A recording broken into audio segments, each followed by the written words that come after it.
6 years ago, I stood at a graveside and buried my only son. Closed casket. They wouldn't let me see his face one last time. I heard the dirt hit the wooden lid. I cried until there was nothing left to cry. And I believed my son's story had ended right there, under the frozen ground. I was wrong. 6 years later, at exactly 4:20 inches the morning, the phone in my kitchen rang, and a stranger's voice came down the line that turned the blood in my body to ice. Granddad. One word. One single word. And it shattered everything I'd ever believed was true. Because my son had never married. He'd never had a child. At least, that's what everyone believed. Myself included. I stood frozen, my hand gripping the receiver. Then the voice went on, one sentence at a time, like the blade of a knife. I'm Reuben's son. For years, nobody was allowed to know I existed. My mother just died. The boy's voice caught. And now there are people hunting me. If they find me before you can get to me, they'll kill me. I remember that moment. I forgot how to breathe.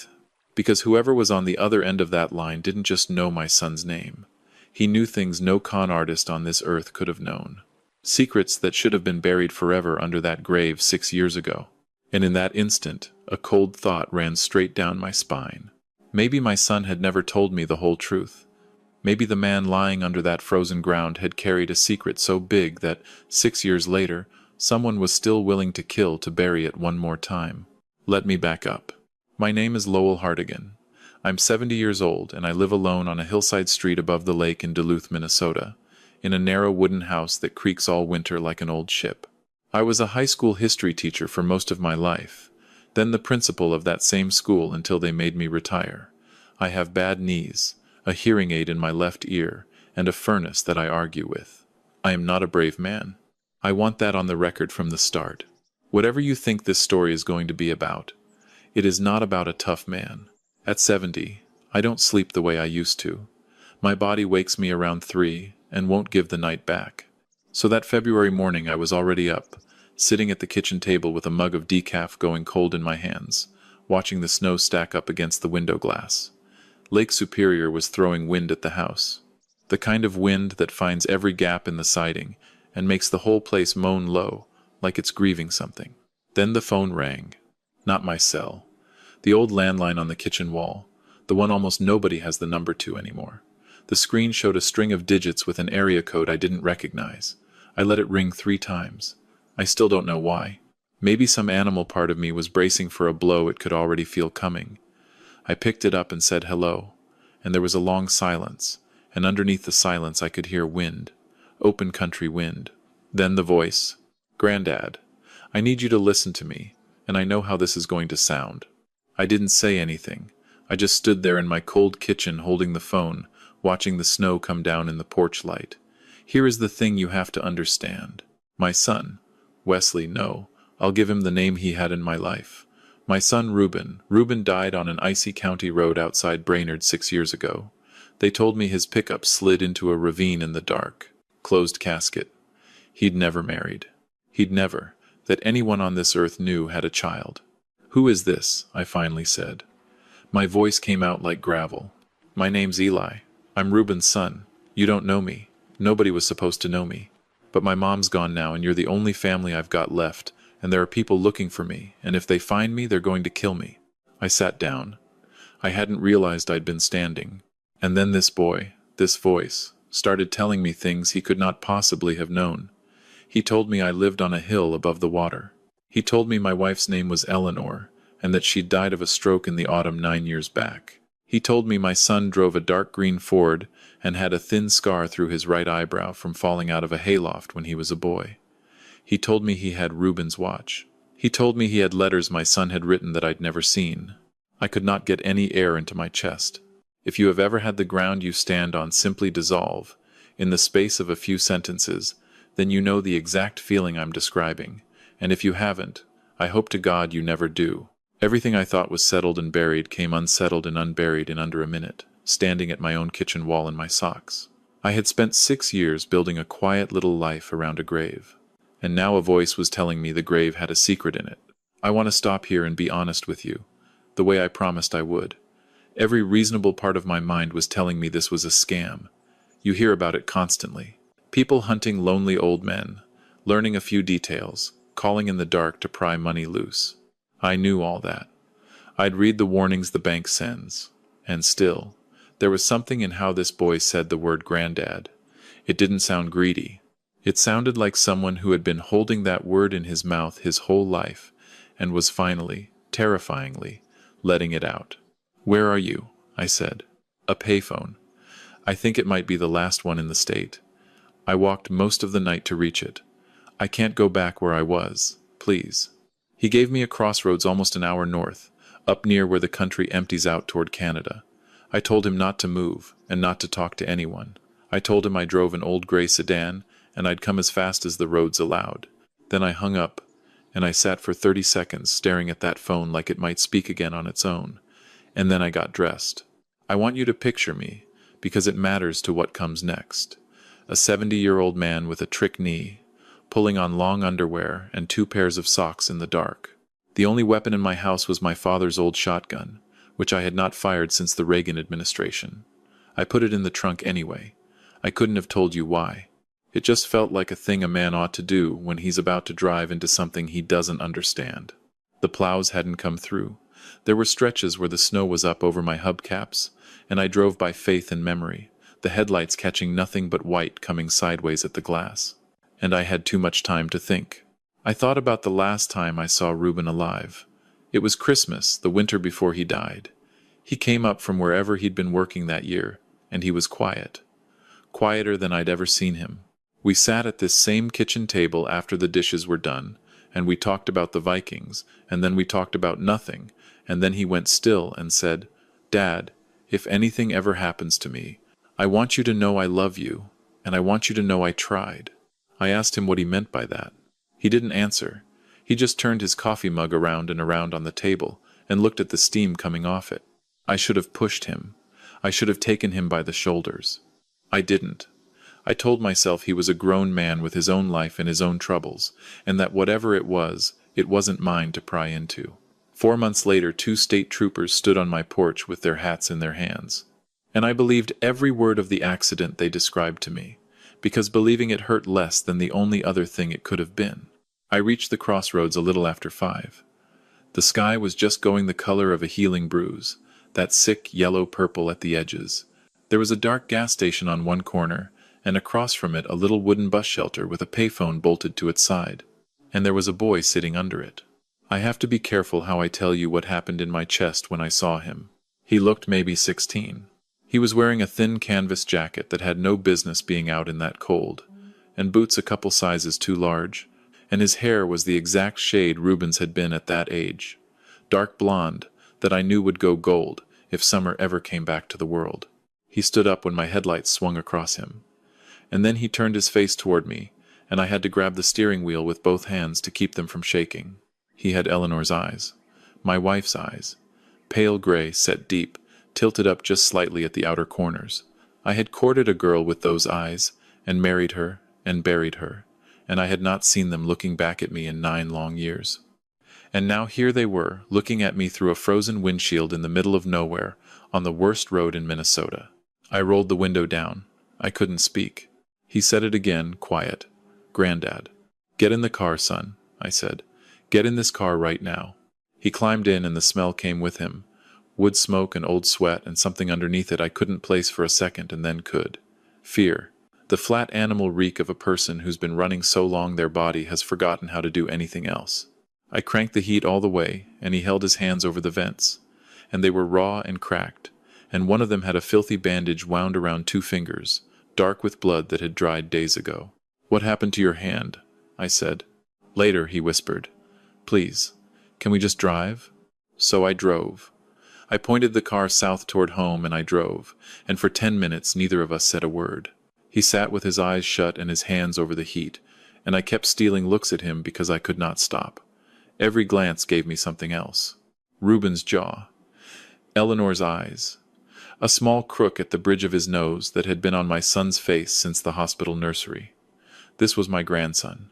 I knew it the way you know a storm is coming before the first cloud. Some things don't require proof. I'm going to pause the story here for a moment.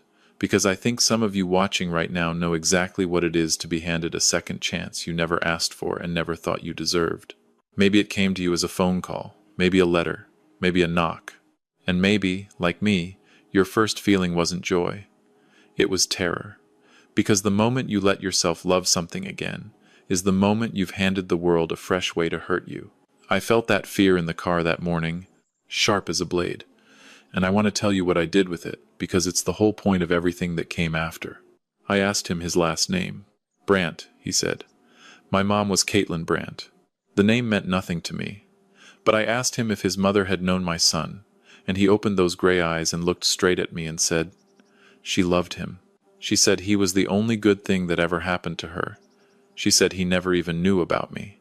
She made sure he never knew, because of what her family was. What was her family? I said.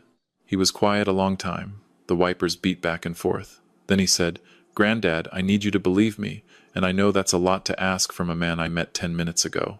But the people who killed my dad are looking for me right now. And if they figure out you helped me, they'll kill you too. I kept my eyes on the road, and I felt something settle over me that I can only describe as a great and terrible calm, the kind I'd never felt in my life. Tell me all of it, I said. Start at the beginning. So he did. His mother, Caitlin, had grown up outside a hard little city in the Ohio Valley. Her father ran a freight and trucking outfit, the kind where some loads were legitimate and some were not, and nobody who wanted to keep breathing asked which was which. She'd met Reuben the summer he worked a pipeline job out that way. They'd had about a year together. She got pregnant, and when she told her father, he gave her two choices, and only two. End it, or vanish with the child, cut off Reuben forever, and make certain he never learned the baby existed. She chose to vanish, to protect them all. She'd taken her son and disappeared into a small town 2 states away, waiting tables under a name that wasn't hers, raising the boy alone for 15 years. And somehow Eli didn't know how, and neither did his mother. Reuben had figured it out. He'd found her. He'd reached out. He'd started quietly sending money.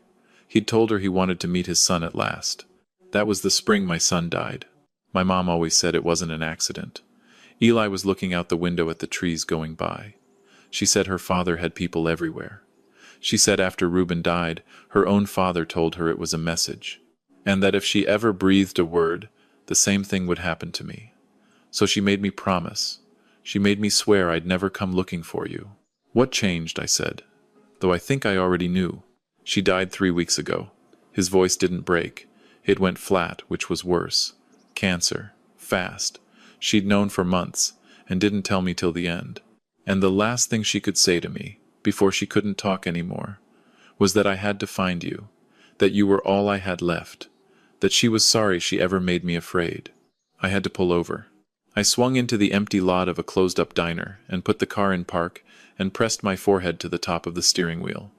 I didn't weep, exactly, but something in my chest that had been clenched tight for 6 years came loose all at once, and it hurt more than crying, because here was the truth finally, plain as the snow on the glass. My boy did not die on a patch of ice. My boy died because he wanted to know his own son.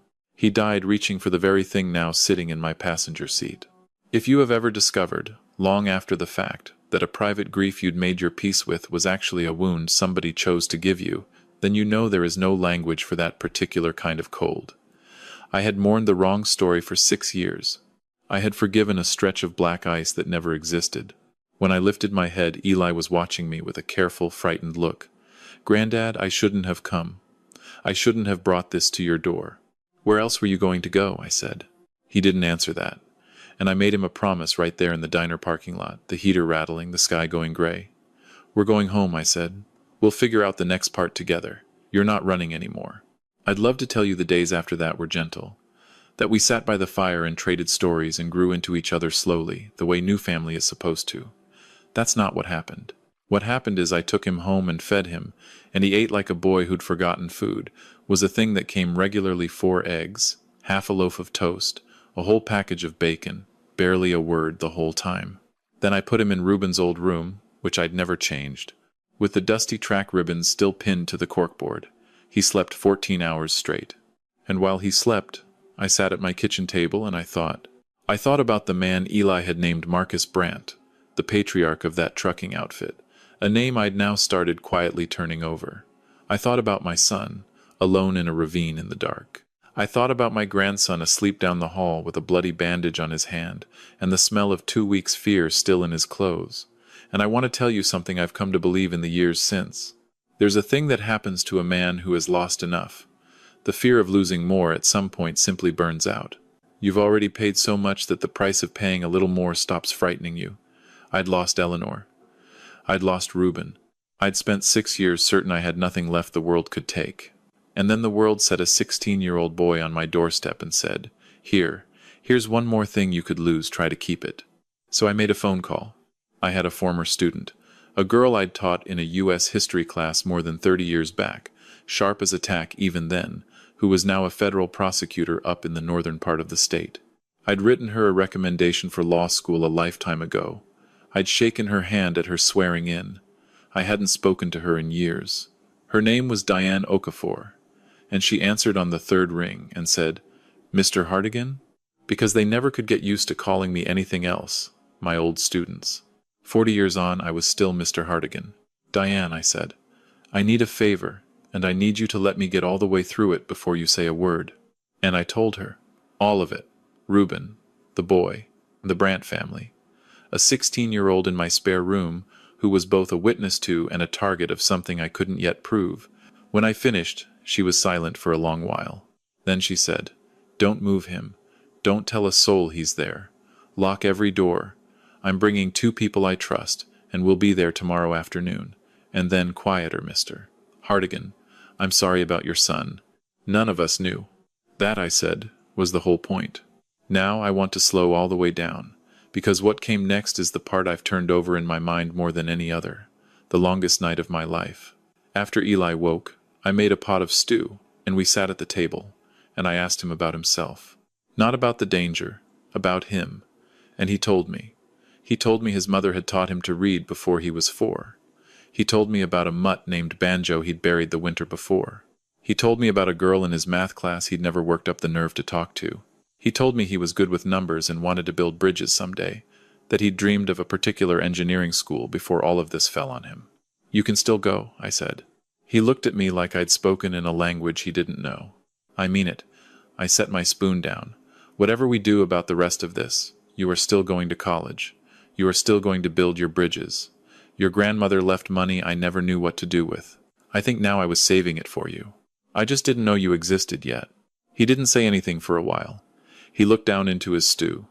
And then, almost too quiet to hear, he asked, "Why are you doing this? You don't even know me. I show up before dawn with a story that sounds insane and you just believe it. You just take me in, why?" And I told him the truest thing I had, because you have your grandmother's eyes, and because you came all this way to find me. And because if I'd been any kind of father at all, I'd have known your dad was frightened that last Christmas, and I'd have asked him what was wrong. I didn't ask. I'm not going to make that mistake a second time. Not with you. He started to cry then, without a sound, the way a kid cries when he's learned that making noise costs you something. I reached across the table and put my hand over his wrist, over the bandage, and we sat like that a long while, and the stew went cold between us. That night I slept on the couch with my father's shotgun across my knees. I didn't truly expect anyone. The boy had been careful 2 weeks on the move. Cash only, switching rides, sleeping rough. I told myself no one could possibly know where he was. And around 2 in the morning, headlights swung into the foot of my driveway and stopped. They sat there, idling, 30 seconds that stretched out like 30 minutes. I sat dead still on that couch with my hand on the cold barrel, and my heart going so hard I could feel it in my bad ear, and I stared at those twin lights through the gap in the curtains, and I thought, very clearly, so this is how it comes. Then the lights backed out and slid away down the dark street and were gone. Maybe a lost driver, maybe a wrong turn, maybe nothing at all. I sat awake until the sky went gray. I did not move once. I'm going to be honest, because I said I would. If you had asked me a week before whether I, Lowell Hartigan, retired schoolteacher, bad knees and a hearing aid, he would sit up all night with a loaded gun guarding a boy. I'd known for one day against men who killed for a living, I'd have told you that you had the wrong man. And maybe a week before, you would have. But that is the thing nobody tells you about courage. It isn't a feeling you're born with. It's a thing you do. Usually when you are exhausted and afraid, and would give anything to be allowed to look away. And you don't look away. Diane arrived at 3 the next afternoon with 2 people. A woman from the bureau, all business, and a quiet man who never took off his coat, and who I'm fairly sure was armed beneath it. They sat with Eli at my kitchen table for the better part of 4 hours. They asked questions. They wrote it all down. And Eli laid out the contents of the box his mother had left him: 16 letters from my son that I had never known existed, a handful of photographs, and a note in Caitlin Brandt's own hand, dated 3 weeks before she died. I read that note over Diane's shoulder. It told her boy that if he was reading it, she was gone and he'd chosen to find his father's people, and that he should tell them everything. Name names. Name the warehouse. Name what happened to Reuben. And it ended by telling him not to be afraid anymore, and that she was sorry she'd made him afraid for so long. I have thought about that note every day since. That is the bravest thing I have ever read. That is a dying woman spending the very last of her strength trying to cut her son loose from the fear she'd raised him inside. The bureau woman asked Eli if he'd be willing to testify. He looked at me. I looked at him. "It's your call, son," I said. "Whatever you decide, I'm standing right behind you." He said yes. I won't walk you through the long machinery of what followed, because most of it was lawyers and paperwork and sealed rooms, and that's not why you're here. What I'll give you is the shape of it. The Brandt family was real. The trucking company was real. Its ties to something far bigger were real. The federal government had been trying to build a case against these men for nearly a decade, and had never once gotten a witness willing to talk. They had a witness now. They had a boy with his mother's box of letters and his grandmother's gray eyes. They moved us both. New names. A new house in a state I'm not permitted to name. I sold the place above the lake through a go-between. I left almost everything: my books, Eleanor's good dishes, the ribbons on Reuben's corkboard. I kept 3 photographs and my father's shotgun, and the watch my son was wearing when he died, which the troopers had once handed back to me in a plastic bag. The trial came the following autumn. Eli testified for 2 days, and I sat in the back of that courtroom and watched my grandson, 16 years old, sit up straight and tell the truth to a room full of men who'd have killed him for it. And one of those men, an old man with white hair and a face like cracked leather, looked across the room at me, once. Marcus Brandt, the man who'd ordered my son into that ravine. I want to tell you about him for a moment, because I promised you he wouldn't be a cartoon, and the truth is he wasn't. In a strange way I understood him.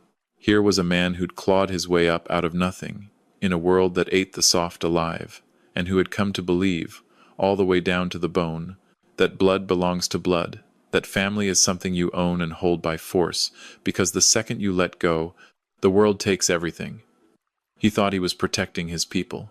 He thought his daughter's escape and his grandson's free existence were threats to the whole structure that kept everyone under his name fed and breathing. He was wrong. He was monstrously, unforgivably wrong. But he was not a man without a logic. He was a man whose love had curdled into ownership, and that, I think, is more frightening than simple evil, because it's so much more common. I made myself meet his eyes across that courtroom, and I did not look away. He went to prison for the rest of his life. So did 4 other men. The company was torn apart, and I will let you read about what they found in that warehouse on your own time, because I haven't got the stomach to say it out loud. Eli turned 18 that winter. He's in college now, building toward those bridges. He calls me every Sunday evening, and I've come to organize my whole week around the sound of that phone. He has a girlfriend whose name I'll keep to myself, because that's his story, and not mine to give away. And now I want to tell you the lesson, the one thing I'd hand you if I could hand you only one thing, because I paid the highest price there is to learn it. This story taught me that the people in your life will almost never send you a clear signal when they're drowning. They'll send you a small one, a long pause, a strange sentence over coffee, a look that doesn't match the words. And you will be tired, and the easy thing, the thing your whole body begs you to do, will be to let it go and tell yourself it's not your place. The mistake most of us make is believing we'll get another chance to ask. I had 4 months between that last Christmas and the troopers on my porch. 4 months. And I let silence fill all of it.